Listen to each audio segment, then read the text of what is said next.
Excellencies, distinguished delegates, ladies and gentlemen, 25 years ago, the World Summit for Social Development took place.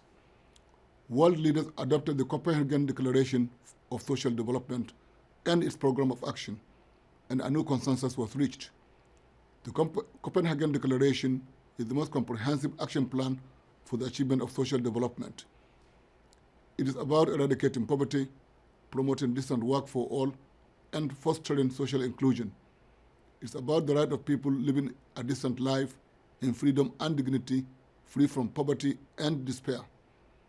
It's about the opportunity of people to reach their full potential.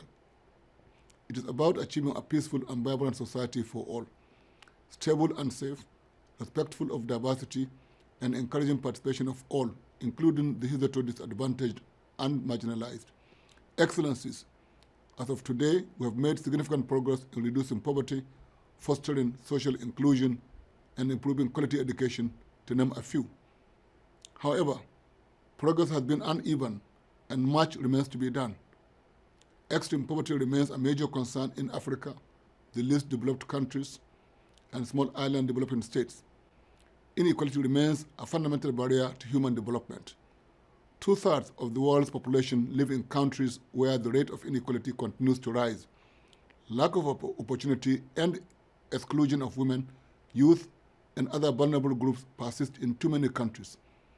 The latest World Social Report identified 4 megatrends affecting inequality in countries around the globe in fundamental ways: technological innovation, climate change, urbanization, and international migration.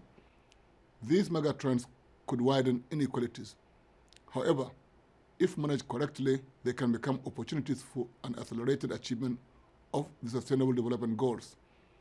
Excellencies, as we enter the decade of action and delivery, we must not allow growing inequalities to jeopardize the achievement of the Sustainable Development Goals. I acknowledge the critical role of the Commission for Social Development in implementing the outcome of the World Summit for Social Development over the past 25 years. The Commission remains the principal United Nations forum for intensive global dialogue on social development issues. I commend also all member states for their continuous support to the Commission. I strongly believe that we must make the United Nations relevant to all people and restore confidence in multilateralism.